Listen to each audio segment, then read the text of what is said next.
Good evening, Fernwood. It's your TV pal Neil, and it's time for some more late night variety madness with another episode of Fernwood Tonight.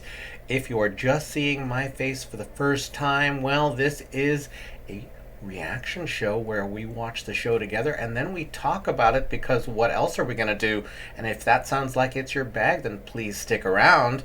Also, if you're a viewer that has the means who help support the channel, help the channel grow, then please check out Patreon, where you can get early access to the episodes and also monthly updates on what's going on with the channel, plus uncut episodes when we start doing that in a few weeks. Hey, we are watching today episode 49 from September 8th, 1977. Yesterday we got some so let's see what that was about.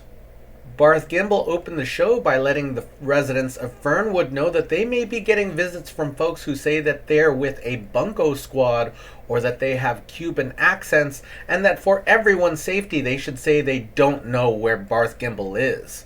We then introduce Frankie the Kid Carbone, the mirth maker who was a former boxer. He does an accordion act with calisthenics and plenty of them, and heavy bag and plenty of them. And even though Happy Kind helps with the act, it's under protest. He thinks most of the mirth makers are whining crybabies. Then we bring out Father Frank Reese, who has a new correspondence course in how to advance in the Catholic Church, which starts with going from priest to bishop, and then later an advanced course on how to go from bishop to cardinal. Our last guest is Mr. Benson Flynn, who specifically wants to be executed. No, he doesn't want to commit suicide, but he definitely feels guilty about everything.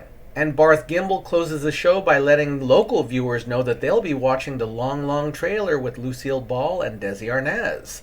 And that's everything we saw yesterday. Some of the intrigue is picking up. Let's keep going.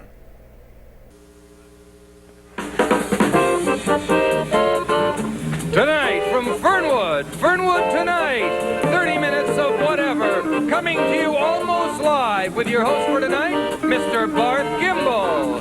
Tonight, Barth's guest will be Danny Griffey, a young boy who plays with his hands. Billy Jenkins, a young boy who wants everybody to drink.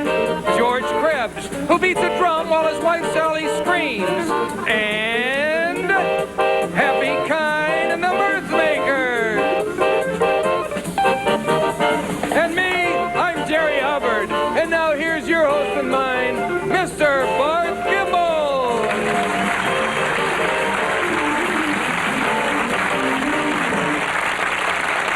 Thank you, Happy. Thank you very, very much, and good evening, and welcome again to Fernwood Tonight. I'm Barth Gimble, as he said so beautifully. Thank you, Jerry. There's an old saying that an adult is simply a child, only taller. And there's a lot of truth there, I think, as we'll see tonight, because our guests tonight are some children and a couple of would-be or may well-be parents. And seeing these kids backstage in the green room, I don't know. And one of them, incidentally, was kind of nervous and gave the expression green room a whole new meaning. Anyway, children, Jerry Hubbard. Kids are wonderful. You just can't beat kids, can you? Or No. did they change that law? Just kidding. Just kidding, and I think everyone knows it. Jerry, you have any children? Do I have any children? Well, you'd know if you did. Yes, I guess I would. Those are those fast questions I don't have time to prepare for. Absolutely. Well, we have children here on the show tonight. I think it'd be a good way for you to meet them, and if you like children, you might want to go out and find some lady and have one. That's right. I'll explain how that all works later on another show. Okay. My first guest is a bona fide child prodigy. You hear about him all the time, where they come from. Well, we have one. He's a Fernwood resident and is a classical pianist. I know those people who are interested simply in ratings are thinking, whoops, okay, old Barth is committing entertainment suicide by having classical music. Ratings are nothing.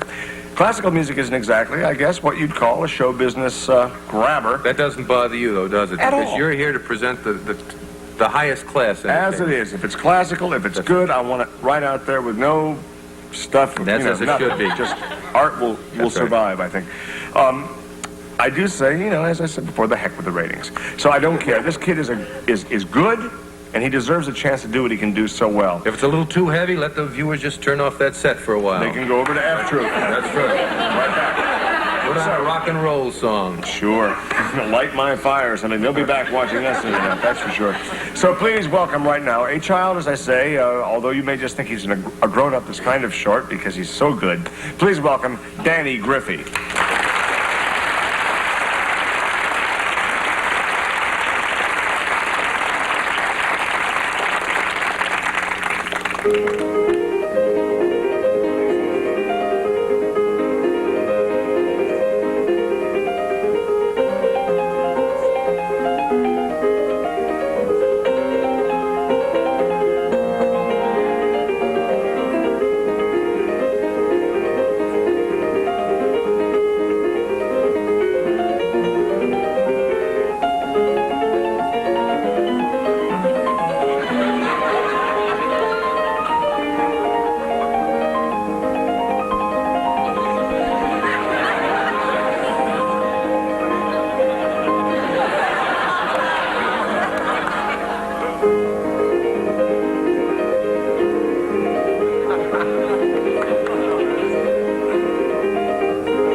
Shake so hard. Don't want to break those fingers. Oh, that was wonderful. How's the water? Boy, that was fantastic. It's wonderful that someone your age can perform so professionally. Yeah. How do you know when to turn those pages? Well, I'm just naturally musical. Oh, the rest of you, huh? Well, I started playing piano. That's all right. Not you, son. We're talking to her. Oh, well, I've really never had any lessons before, but... Well, this is your lucky night, isn't it? They look like they belong on a piano, don't they? I mean that in a decorative sense. Oh, yeah, I'm sure.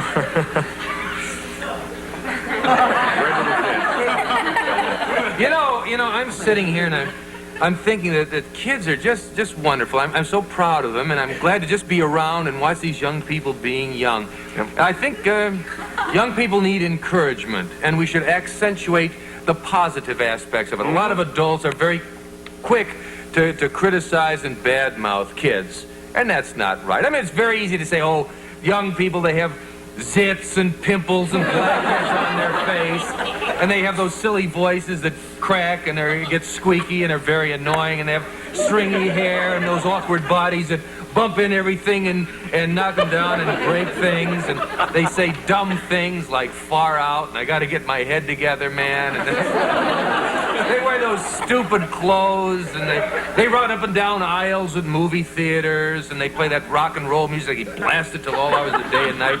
Just drives you crazy. And of course they're lazy, people say, and they never give you messages, people say, and they have no responsibility, and a lot of them will start drinking before they're legal age and jump into a hot rod and zoom off down the highway at some breakneck speed and crash into another car and cause wrecks and havocs and raise all of our insurance rates. But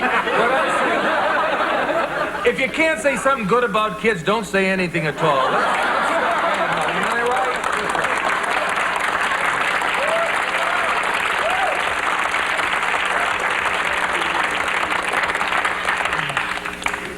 Well, I think with that speech, I think Jerry certainly made an impression on you kids. At least it's not too lasting an impression, and certainly recognize you're right for doing what you did, which I think was a speech about children.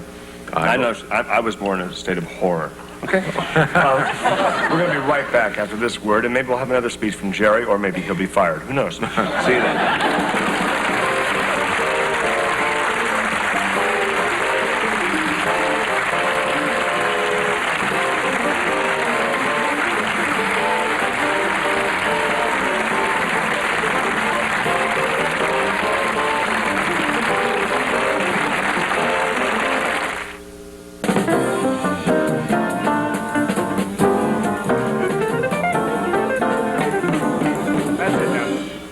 try, but after real music, Happy, you're in tough shape.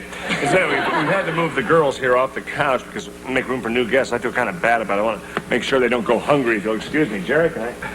It's something we do here on our show. Maybe some of the other talk shows might want to try it, too. We have celery with cream cheese. The two together are out of this world, and carrots. Hand this over here. You people can have that. Oh, I thank you. Oh, I wish I was this tall.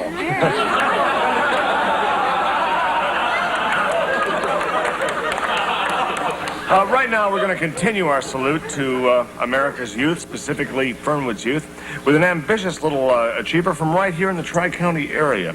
He has his own lemonade stand, and his parents have let him stay up this late to tell us about his little business. Isn't that cute? That is, yes. It's nice to have parents like that. They're right with you. Please welcome, Miss Nellie, little Billy Jenkins.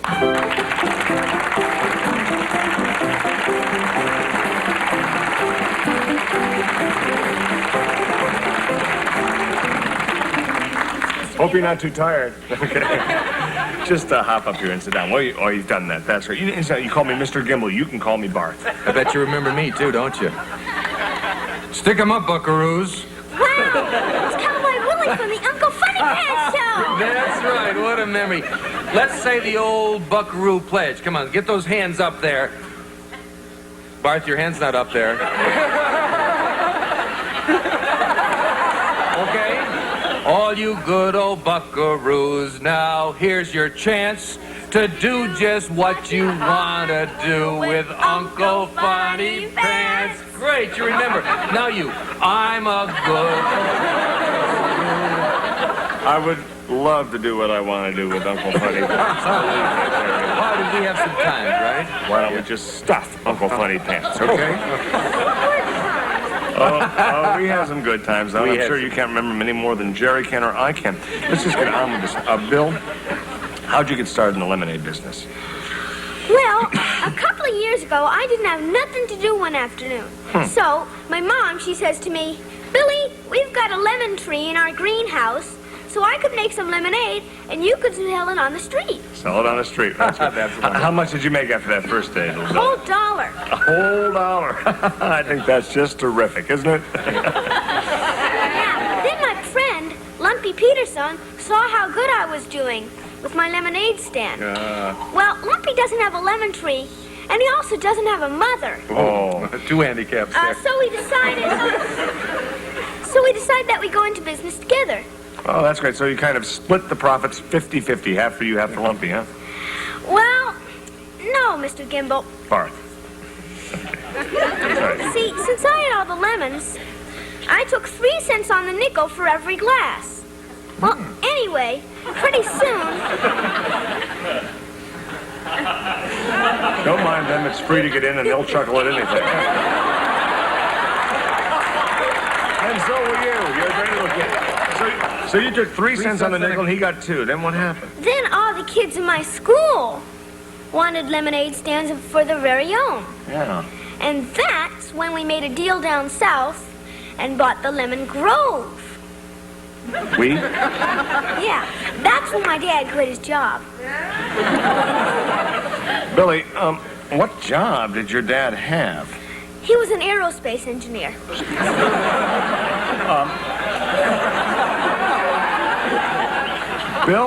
Billy, I think it's great to see a kid and his dad having fun. I'm all for that. Last fiscal year, we turned $90,000 gross, and the net on that was 75 big ones.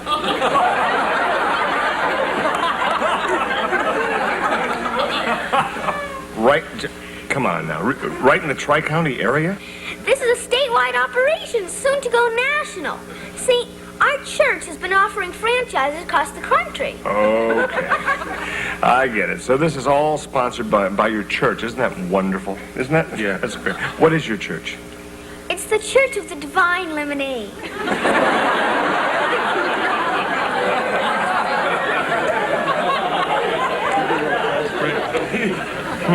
I'm their leader. That makes this whole thing a tax-exempt, non-profit organization. Yeah, I It's a church. know. Listen, So, want a cigarette? Listen. How you guys doing with the IRS? Aren't they investigating you? What are they going to do? Throw me in jail?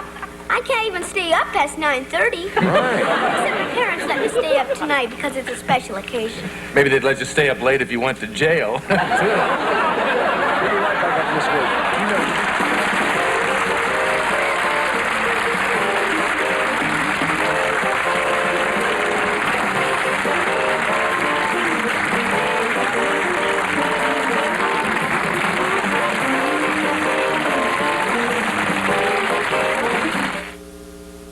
TV Land's greatest running gags. I imagine she's very lonesome for Donald. Daniel. Darwin. David. Another reason to watch Nick at Night brand reruns every night. Get ready for action. It's the all-new Playmate.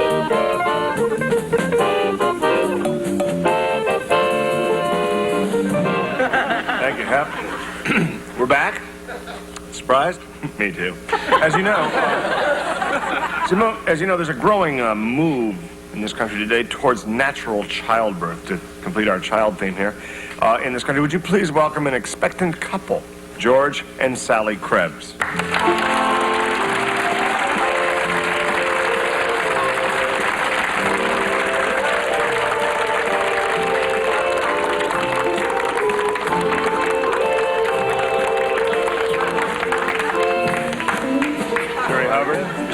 Hi, nice to meet you. Nice to see you.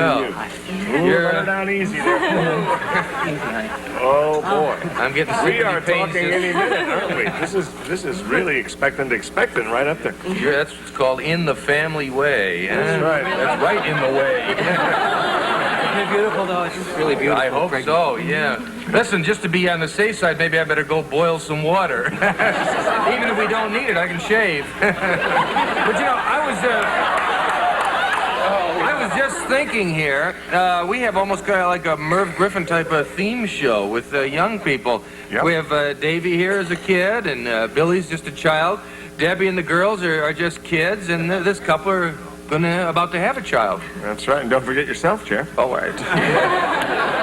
Mr. and Mrs. Krebs, I'm sure everyone would like to hear about the approach that you've chosen for your upcoming birth. Well, originally we wanted to use the Fernwood General Hospital, but they don't believe in natural childbirth methods.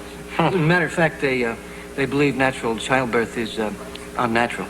Oh, no. And, of course, they're, as you pointed out to me backstage, or I didn't know this, they're closed for the summer as well. They're closing for 2 weeks, yeah. To repaint the whole place, sometimes that green gets kind of dark, and they want to go with that nice lime green that so many hospitals have. It's kind of restful for the eyes.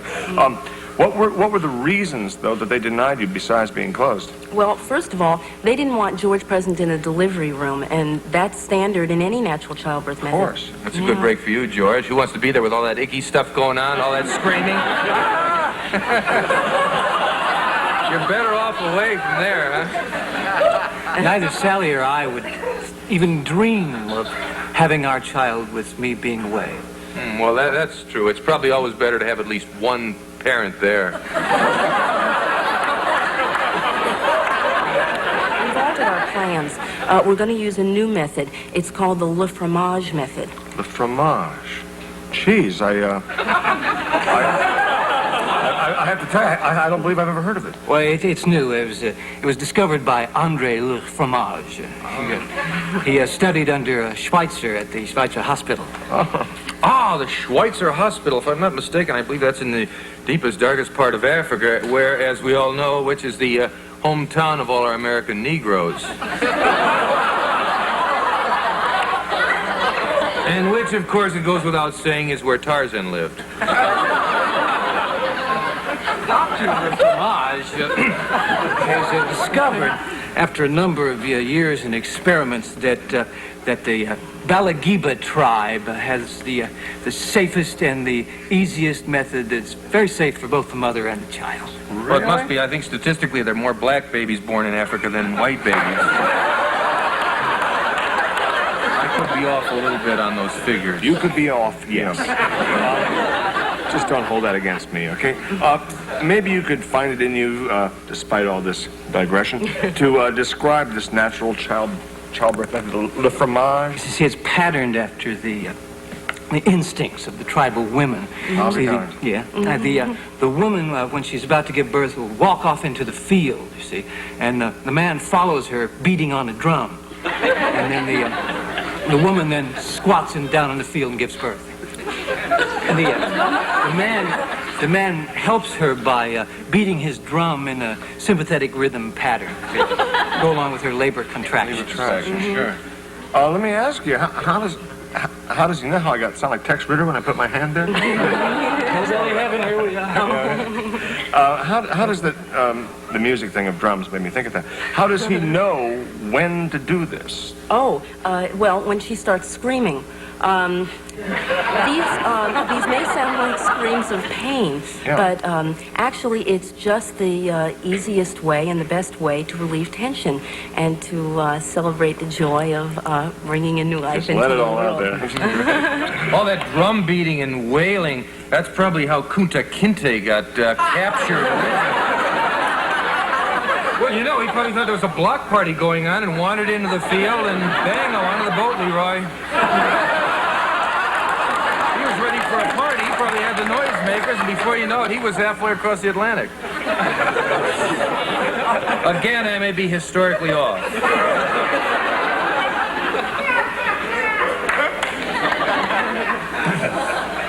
You're actually, what you're saying, I recall you were saying some things about an hour ago. You're actually going to let your wife go out and squat down and drop her baby in a field? Hope the kid doesn't land on a beer can. Jerry? Try to find a clean field in Fernwood or any place. Yeah. I've already got the drum for the big event. That's great. And I'm scouting a couple of field locations right now. Might try center field out at the Mules baseball park. No one ever hits a ball out that far. The big event is going to happen very soon. Really? Yeah. That's great. Any day now. George? What? Not any day now, honey. Now. Now? Oh, boy. I haven't got the drum for it. I don't have the feel for it. We don't have the time for I knew I should have boiled water. Is there a witch doctor in the audience? Listen, Happy has a drum. Maybe we could lay out a little artificial grass, make a phony field here. Somebody speak Balagiba? Yeah. Oh, good. I can't tell you. Not so fast. Oh, I'm sorry, honey. All right. How's it? You time them amongst yourselves. Would you like some candy or a cigarette? Listen up. Listen to that. Can you hear that? That's about all we have time for tonight. The sounds you hear are Mr. and Mrs. Krebs in the process of giving birth as the Balagiba tribe intended to be in the field of beating a drum backstage at Could a we talk get a show. camera on that? I think it'd be I don't think that's the best idea. Balagibas really love show business anyway, and you girls were just fabulous. I don't think you can play the piano without you. I want to thank all of you for being on the show. Listen, we'll be back tomorrow night, maybe with a few extra people. Maybe is it at least one yet? Maybe twins. I don't know. Also appearing on tonight's show were Dan Alexander as Danny Griffey, Kathy McCullen as Debbie Dunbar, Stacy Stephens as Stacy Dunbar, Charlene Tilton as Ginny Dunbar, Blake Hodgetts as Billy Jenkins, Marcy Barkin as Sally Krebs, and George McDaniel as George Krebs.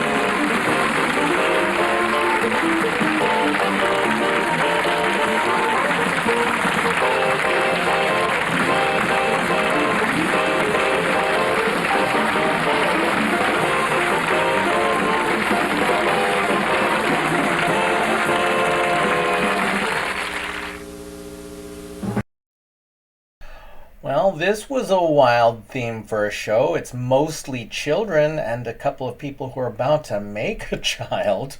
We start with Danny Griffey, who is a classical pianist, a child prodigy, as they would say back then. And before introducing him, Barth recognizes that classical music on television is rating suicide, but he's got a plan for that because we've got the ever so functional Dunbars, Debbie, Stacy, and Jenny Dunbar. At the end, I noticed the credits said that one of them was Charlene Tilton. I recognized the name, so I thought I'd look that up, and apparently she went on to be Lucy in Dallas. However, the act is essentially the kid playing a classical piano piece while the Dunbar girls take care of every one of his needs, turning pages, mopping his brow, which I could use right now, to be honest, and serving him a glass of water. It's worth remembering, because the Dunbars show up, often quite scantily clad, that Debbie Dunbar herself, at least as per her first appearance in the first or second episode of the series, is a high school aged girl, so hey, keep it clean, you all. However, it is clear that Barth and Jerry, maybe not so clean after all. And then we introduce Billy Jenkins, who has opened up what sounds like a very legit lemonade stand. His mother has a lemon tree in their greenhouse, and he's going to sell it out on the street, much like the picture that we imagine of young kids selling lemonade in the street.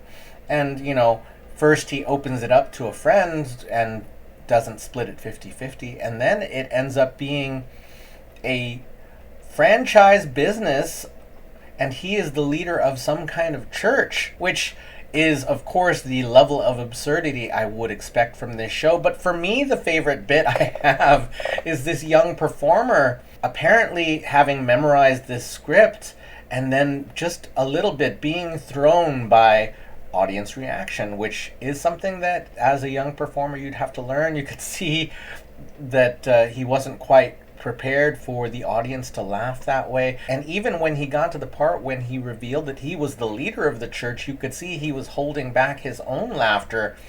And that was really, as a performer, quite delicious to watch.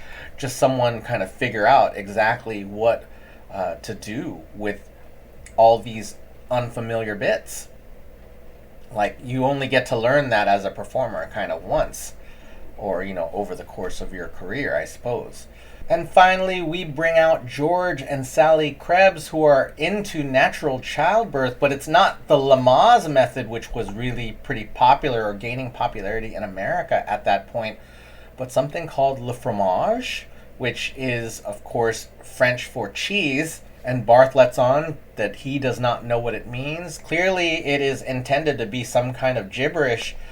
And the whole thing sounds fairly wild, because the Schweitzer Clinic is in darkest Africa, as it was once described in the 1970s. And that creates a very exotic image, I suppose. It's all made up. It's all made up, and that's something to be very clear about. It's not actually making fun of real things. Well, I mean, the fact that it is about beating a drum and squatting in a field does make it sound really primitive, so that is perhaps a bit gross. Perhaps? No, it is a bit gross. But it really is just about this couple here who are preparing to have their baby, and really it ends up with them going off to have their baby, probably backstage. So yeah, that's what we really had time for. Literally, the labor pains seemed to start right when we got played out.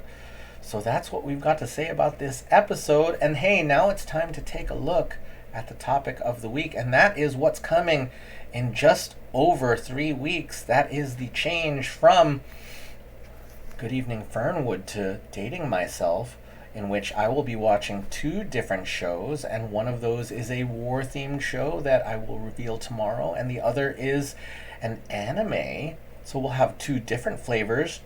It might be too much to say that this war-themed show is a sitcom, and there are still a few war-themed sitcoms to choose from, but that just gives you a little bit more information.